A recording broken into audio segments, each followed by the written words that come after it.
बुद्धिजीवी समझ चुके हैं कि ये जो है ए ग्रुप और बी ग्रुप है और ये सब आरएसएस के एजेंट हैं और आरएसएस के इशारे पे ये काम कर रहे हैं। को भूखा रखो, अनपढ़ रखो, अशिक्षित रखो, संगठित न होने दो, और उसके लिए जो इनके पास गवर्नमेंट की पावर है, जो इंस्टीट्यूशन है इनके, उनको यूज़ कर रहे हैं डराने के लिए। अगर आप बोलेंगे तो आपके घर में सीबीआई आ जाएगी, आपके घर में ईडी छापा मार देगी, आपको किसी न किसी पुलिस के जरिए किसी झूठे केस में फंसा देंगे। वो अपने जितना भी इनका तंत्र है उसको पावर में रहने के लिए मिसयूज़ कर रहे हैं कि जितने बड़े अधिकारी जो करप्शन करके पैसा कमा रहे हैं, जितने पूंजीपति जो देश को लूट रहे हैं सरकार की मदद से, और सरकार में काबिज रहने के लिए ये बीजेपी की सरकार, इन तीनों जनों ने जो भी इनके खिलाफ आवाज़ उठाएगा उसको ये जेल में डालेंगे, उसकी बेल नहीं होने देंगे, उसको सजा करा देंगे। तो ये इस तरीके का तंत्र ये चला रहे हैं। स्वागत है आपका नेशन दस्तक में। मैं हूं आपके साथ फरीन सैफी। इस वक्त मैं मौजूद हूं महात्मा गांधी पीस फाउंडेशन के अंदर। यहाँ पर जो 131वीं जयंती है बाबा साहब अम्बेडकर की, उसको मनाया जा रहा है क्योंकि 14 अप्रैल को उनका जन्म था, जो मेहू में होता है, मध्य प्रदेश में होता है, वहाँ पर उनका जन्म था। तो उसी उपलक्ष्य को लेकर 131वीं जयंती यहाँ पर मनाई गई है। यहाँ पर हमारे साथ कुछ लोग हैं जो बाबा साहब अम्बेडकर को मानने वाले हैं। उनकी जो संविधान उन्होंने बनाया, जो उनकी चीज़ें हैं, उनको आगे बढ़ाने की कोशिश कर रहे हैं ताकि जो लोग हैं वो जान सकें और अपने जो अधिकार हैं उनके बारे में जान सकें। सर, ये जो कार्यक्रम पूरा किया गया है, क्या मतलब उद्देश्य है इसका और क्या लोगों को मैसेज देना चाहते हैं? देखिए, आज अंबेडकर जी का 131वां जयंती है और ऐसे उपलक्ष्य में पूरे भारत में नहीं पूरे विश्व में ये लोग उत्सव मना रहे हैं। हम लोगों ने बहुत सारी संस्थाएं, बहुत सारी पार्टियों के जो हेड थे वो यहाँ पे चुने हुए लोग, यहाँ जनता नहीं आई है बल्कि हर कोई लीडर है अपने अपने क्षेत्र का, उन्हें बुला करके एक रचनात्मक विचार गोष्ठी रखा गया था और उसमें हम लोग कोशिश कर रहे हैं कि संविधान और देश की बचाव कैसे हो, साथ में हमारी आपसी भाईचारा कैसे हो। चूँकि आज पार्टियाँ 5,500 से ज़्यादा पार्टियाँ हैं, बहुत सारी यूनियन है, बहुत सारी NGOज हैं, करीब 42 लाख हमारे भारत के अंदर सिविल सोसाइटी NGO हैं, लेकिन सभी में एका नहीं है।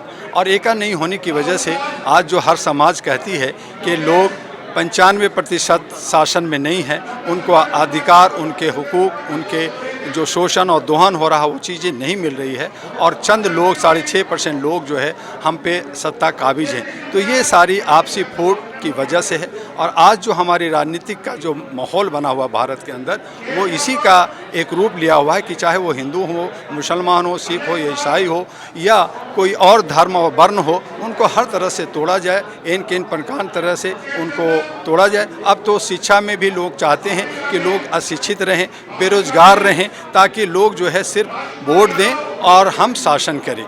तो इस तरह की नीति से जो है पूरे समाज का विकास नहीं होता, भारत का विकास नहीं होता। हमारे नौजवानों के साथ छल हो रहा है जो 25 साल 26 साल तक पढ़ते हैं एक IAS बनने के लिए, डॉक्टर और इंजीनियर बनने के लिए, और उन्हें पकौड़ा बेचने की बात कही जाती है।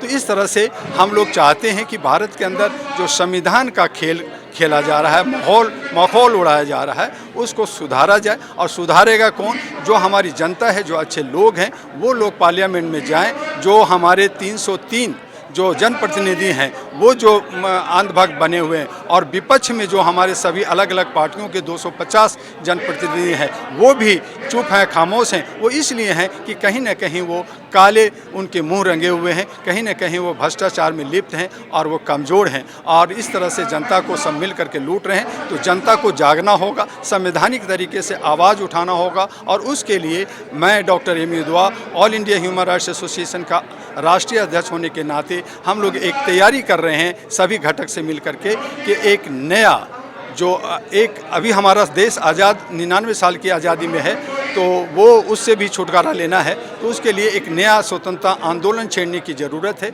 और हर राज्य का अलग अलग समस्याएं हैं। तो उसी तरह से हमारे बिहार के साथी आए, मैंने उस पर कहा कि बिहार बचाओ आंदोलन हम वहाँ चलाएंगे। दिल्ली के अंदर BJP एंड आम आदमी पार्टी विरोधी मोर्चा बना करके इनके खिलाफ हमें लड़ना होगा, क्योंकि इन लोगों ने जिस तरह से ये जो आँख मचोली खेल रहे हैं, एक दूसरे को बदनाम करते हैं और जनता को दिग्भ्रमित कर करके बता रहे हैं कि ये बीजेपी अलग है, आम आदमी पार्टी है अलग है, लेकिन ये जनता समझ चुकी है, बुद्धिजीवी समझ चुके हैं कि ये जो है ए ग्रुप और बी ग्रुप है और ये सब आरएसएस के एजेंट हैं और आरएसएस के इशारे पे ये काम कर रहे हैं। जनता कहीं ना कहीं मूर्ख बन रहा है और इसका जवाब देने के लिए हम लोग इस पे जो है कोशिश और प्रयास कर रहे हैं और ये लगातार प्रयास जारी रहेगा। आने वाले हर महीने में इस तरह का हम लोग कार्यक्रम करेंगे। 8 अगस्त जो अगस्त क्रांति का दिन होता है, उस पे हम लोग एक आगाज़ देंगे जंतर मंतर से, और हो सकता है कि तालकटोरा स्टेडियम में भी जा कर के करें, चूँकि कई जगह हमें पुलिस परेशान करती है, प्रशासन परेशान करती है, तो हमें नियम और कानून के तहत जा कर के हम लोग इसको काम करेंगे और कानून ऐसा हो जो हर एक के लिए हो, हर एक जनता के लिए हो और उसको जो है उसको संरक्षण मिले, उसको रोटी मकान और उसको शिक्षा स्वास्थ्य उसको जो है आसानी से मिल सके। इस पे हम लोग आवाज़। मतलब सर आप ये बोल रहे हैं कि जनता सोई भी है, उसको जगाने का आप लोग काम कर रहे हैं। जो हमारे देश में बहुजन समाज है 85% के करीब होने के बावजूद भी अपनी सत्ता कायम नहीं कर पाता। बिल्कुल सही कहा बना कि जनता एक तो सोई हुई है और एक बहुत बड़ा तबका, बहुत बड़ा समुदाय है जो चुप बैठी है। तो हम उन तमाम लोगों से अपील करना चाहते हैं कि जो चुप है वो अपने हक हकूक़ के लिए, अपने फंडामेंटल राइट्स के लिए आवाज़ दें, एक आंदोलन बनाएं। तो जिस दिन जो चुप समुदाय है वो बोलने लगेंगे तो एक बहुत बड़ा अपने आप में एक क्रांति पैदा ले लेगा। सब वो लोग कब जागेंगे वो लोग, क्योंकि इतनी हिंसाएं हो रही हैं, मारा पीटा जा रहा है, उसके बावजूद भी वो सोए हुए हैं। देखिए एक कहावत है कि जो भी है लीडर, हमारे बहुत सारे समुदाय हैं लेकिन लीडर अच्छे नहीं हैं, लीडर थोड़ा डर जाते हैं या कहीं ना कहीं भ्रष्टाचार में लिप्त होते हैं। तो जिस रोज़ लीडर हमारे पैदा हो जाएंगे तो उस रोज़ जो है दुनिया झुकेगी, लीडर के क्या फॉलो कर लेंगे। हमारे अंबेडकर साहब हों, चाहे हमारे गांधी जी थे, हमारे सुभाष चंद्र बोस थे, ये सब लीडर थे। तो आज हमारे थोड़ा लीडर की ज़रूरत है, उस लीडर की हम लोग तलाश कर रहे हैं। जिस रोज़ लीडर हमें मिल जाएगा ये दुनिया झुकेगी और आप भी देखेंगे कि यहाँ कैसा क्रांति होता है और किस तरह से भारत बदलता है और किस तरह से भारत का विकास होता है और ये महान होता है। सर यहाँ लीडरशिप की कमी है, जो समाज है उसमें लीडरशिप की कमी है, लेकिन जो 15% हैं उनके पास इतने अच्छे लीडर हैं कि 85% में भारी बढ़ गए। नहीं, ऐसा है, देखिए हमारे देश के जो शासक हैं उन्होंने लोगों को शिक्षा देना उनका काम है। राइट टू एजुकेशन प्रोविज़न है कॉन्स्टिट्यूशन में। स्कूल नहीं है, सरकार का कौन सा स्कूल है जहाँ पर ये जो केजरीवाल बोलते हैं ये लोगों को फ्रॉड कर रहे हैं। गवर्नमेंट का स्कूल कहीं पर भी नहीं है जहाँ गरीब का बच्चा फ्री में हायर क्लासेस तक एजुकेशन ले सके। और अभी प्रधानमंत्री बोलते हैं कि 80 करोड़ को हम 2 साल से खाना मुफ्त खिला रहे हैं 2 टाइम का। जब 80 करोड़ लोग बाग बिलो पॉवर्टी लाइन है, जिनके पास 2 टाइम का खाना नहीं है, तो वो संघर्ष क्या करेगा बेचारा। इसलिए उनको भूखा रखो, अनपढ़ रखो, अशिक्षित रखो, संगठित न होने दो, और उसके लिए जो इनके पास गवर्नमेंट की पावर है, जो इंस्टीट्यूशन है इनके, उनको यूज़ कर रहे हैं डराने के लिए। अगर आप बोलेंगे तो आपके घर में सीबीआई आ जाएगी, आपके घर में ईडी छापा मार देगी, आपको किसी न किसी पुलिस के जरिए किसी झूठे केस में फंसा देंगे। वो अपने जितना भी इनका तंत्र है उसको पावर में रहने के लिए मिसयूज़ कर रहे हैं। और इसीलिए लोग बाग आजकल के ज़माने में बेरोज़गारी हाईएस्ट है, 45 साल के हाईएस्ट पीक पर है। हर घर में बच्चा बेरोज़गार है, उसको रोज़गार नहीं मिल रहा है। और जिसके हाथ में रोज़गार नहीं है वो फ्यूचर है कंट्री का बच्चा। और हमारा देश जो है वो दुनिया का सबसे यंगेस्ट कंट्री बन रहा है। हमारे देश का जो है 60% से ज़्यादा हमारा यंग बच्चा जो 29 साल से नीचे का है वो है। अगर उसके लिए सरकार रोज़गार पैदा नहीं करेगी, हमारे संविधान में जो प्रोविज़न है उनको लागू नहीं करेंगे, और पूंजीपतियों को इसी पेंडेमिक के अंदर महामारी में 40 अरबपति और बढ़ गए और 80 करोड़ बिलो पॉवर्टी लाइन चला गया, तो ये कौन सा हिंदू राष्ट्र बनाना चाहते हैं। हमारे इस पेंडेमिक के अंदर जो मरे हैं वो पाकिस्तानी मरे हैं, वो हिंदू राष्ट्र के तो लोग बाग मरे हैं। उनके लिए बेड नहीं थे, उनके लिए मेडिसिन नहीं थी, उनके लिए डॉक्टर रखते ही नहीं है, पैरामेडिकल स्टाफ की भर्ती नहीं है, गवर्नमेंट डिपार्टमेंट खाली पड़े हैं। सारे जितने भी प्रॉफिट मेकिंग इंडस्ट्रीज़ हैं उनको अपने निजी पूंजीपतियों के बिग कॉर्पोरेट हाउस के हाथों में दे रहे हैं। Airport, international airport 8 during this pandemic महामारी के अंदर गौतम अडानी को दे दिए। अब गौतम अडानी जो है वो 15 बैंकों का कर्जा ही है, 75,000 करोड़ रुपए का लोन है उसके ऊपर। और इंटरनेशनल बैंक भी उसको लोन नहीं देते हैं। प्रधानमंत्री अपने साथ ले जाकर ऑस्ट्रेलिया में प्राइम मिनिस्टर से चाय पिलाते हैं और उसको वहाँ पर 6,000 करोड़ रुपया स्टेट बैंक की चीफ से कहकर लोन दिलाते हैं और उसकी कोयले की बिडिंग हो जाती है वहाँ पर। तो जब आप पूंजीपतियों को पकड़कर, जितने हमारे चौथा खंबा देश के प्रजातंत्र का जो मीडिया है वो सारा का सारा पूंजीपतियों ने खरीद लिया है। जितने आप जैसे नौजवान जर्नलिस्ट करके आते हैं जर्नलिज्म, उनकी नौकरी है, वो नौकरी देने के लिए उनको प्रोजेक्ट देते हैं कि आपने इस प्रोजेक्ट पे काम करना है।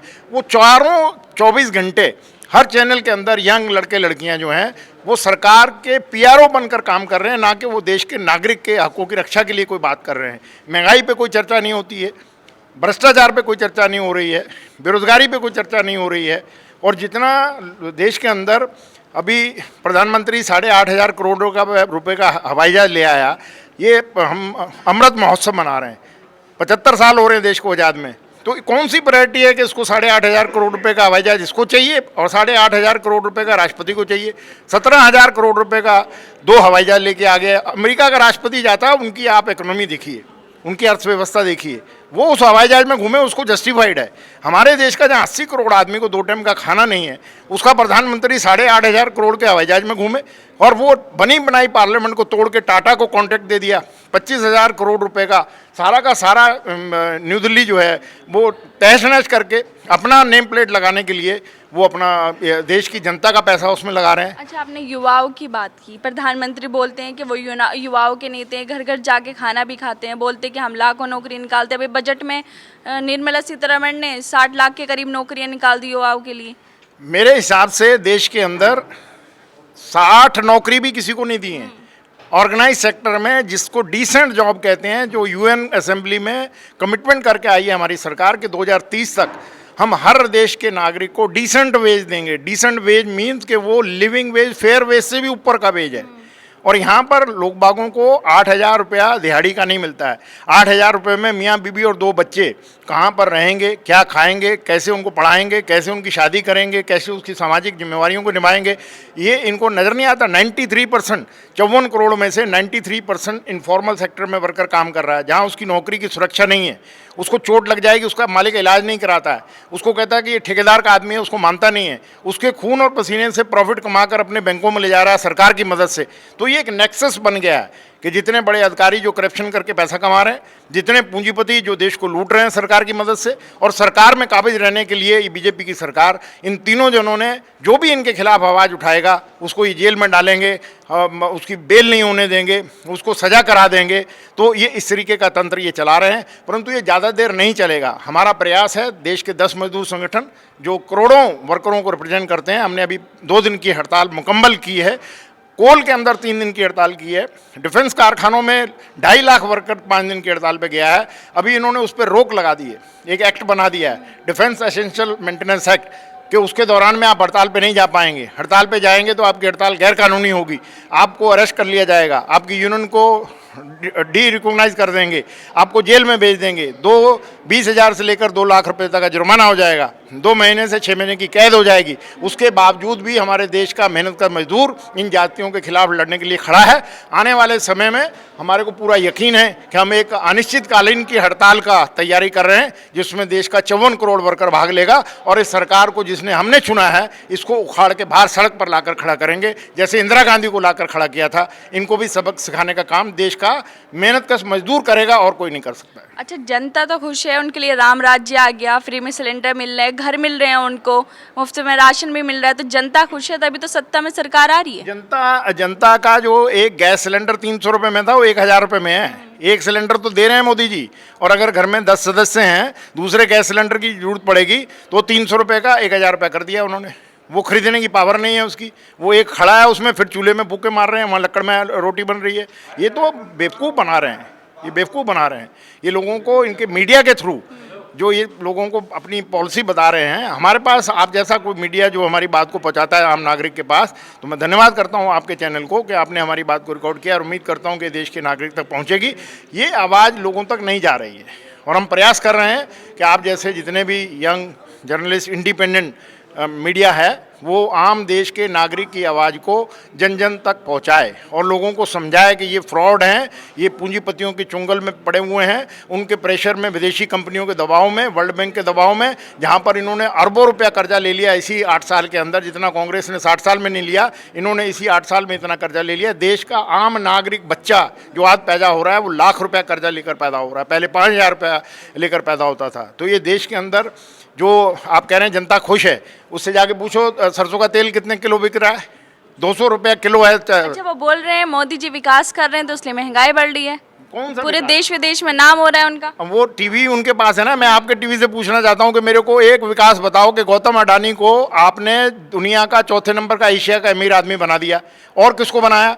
देश में 100 अरबपति थे, आपने इसी महामारी के अंदर 140 कर दिए, 40 अरबपति बना दिए, बाकी 80 करोड़ तो देश की बिलो पॉवर्टी लाइन चली गई, जिसके बाद 2 टाइम का खाना नहीं, हाथ में नौकरी नहीं, बेरोजगार पड़े हैं। हमारा हिंदुस्तान जो है वो 103 नंबर पर हंगर उसमें इंडेक्स में चला गया है। बांग्लादेश हमारे से ऊपर है, नेपाल हमारे से ऊपर है। हमारी जीडीपी कहाँ चली गई है, हमारे रुपए की कीमत क्या हो गई है? बेरोजगारी को देखें ना, जो लड़के लड़कियाँ पढ़ लिख कर बेरोजगार बैठे हैं उसको तो समझिए ना, वो है विकास, वहाँ से पता लगता है। सर, मेरा आखिरी सवाल ये है, जिस तरह से पूर्व संध्या पे जैसे 14 अप्रैल को बाबा साहब अम्बेडकर का जन्मदिन है, तो किस तरह से आप लोगों को जगाने का काम करेंगे? क्योंकि इतनी बड़ी संख्या में होने के बावजूद भी वो लोग पिट रहे हैं, मार खा रहे हैं, उनकी बात नहीं सुनी जा रही, तो किस तरह से आप लोगों ने जगाएंगे? हमारा एक ही मूल मंत्र है कि आप सारे मतभेद बुलाकर एक मंच पर आइए, पूंजीपतियों की सरकार को भगाइए, देश के अंदर कामगारों की सरकार आए, जो मेहनत करेगा वो राज करेगा। ये मंत्र के ऊपर लोगों को हम मोबिलाइज कर रहे हैं। हमारी नौकरी पक्की होनी चाहिए, हमारे को डिसेंट वेज मिलना चाहिए, हमारे लिए सरकार पक्का मकान बना के दे, 12 घंटे बिजली 24 घंटे रहे, पानी पीने वाला योग्य 24 घंटे मिले, बच्चों को हमारे को free education up to higher classes तक दें, उसके बाद उनको जो नौकरियाँ मिलें। हमारे को मालिक बनाने वाले प्रोग्राम नहीं चलें। दिल्ली में केजरीवाल टीवी के ऊपर पैसे खर्च करके अरबों रुपया बता रहा है कि अब हम नौकरी मांगने वाले नहीं बनाएंगे, हम नौकरी देने वाले बनाएंगे। कौन सी नौकरी देने वाले बनाए इन्होंने? अभी तीसरी दफा चीफ मिनिस्टर बनाई है। ये सिर्फ देश को मीडिया के थ्रू बेवकूफ़ बना रहे हैं। तो इसके खिलाफ हमारे देश का आम मेहनत का मजदूर जग गया है। अभी 2 दिन की हड़ताल है, उसको 25 करोड़ देश के वर्कर ने हड़ताल पे गया हमारी काल के ऊपर। आने वाले समय में पूरा देश बंद करेंगे और इस सरकार को, जैसे इंदिरा गांधी को सबक सिखाया था, ये मोदी सरकार को भी सिखाएगी, देश का मेहनत का मजदूर सिखाएगा। ये हमारा पूरा मतलब कमिटेड है हम इस मामले में। धन्यवाद। देखा आपने, यहाँ पर जो बाबा साहब अम्बेडकर हैं, उनके 14 अप्रैल से पहले 13 अप्रैल को पूर्व संध्या को एक पूरा कार्यक्रम करा जाता है ताकि जो लोग हैं उनको जागरूक किया जा सके कि किस तरह से उनके ऊपर हिंसा हो रही है, प्रताड़ना हो रही है, कि आप लोग जागे, अपने अधिकार के लिए उठें। जो मनुवादी लोग हैं जो उनके ऊपर राज कर रहे हैं, उन सब लोगों को उखाड़ फेंकें और अपने अधिकारों के लिए उठें, अपने सम्मान के लिए उठें, ताकि वो समाज में ठीक से जी सके। मैं फरीन सैफी, कैमरामैन आशीष के साथ नेशनल दस्तक। नेशनल दस्तक की आपसे गुजारिश है कि अगर इसको बचाना चाहते हैं तो नेशनल दस्तक को सब्सक्राइब करने के लिए रेड कलर के सब्सक्राइब बटन को दबाएं, फिर बेल आइकन की घंटी दबाएं। नेशनल दस्तक को बचाने के लिए बहुत जरूरी है कि हर खबर को शेयर करें, लाइक करें, कमेंट जरूर करें।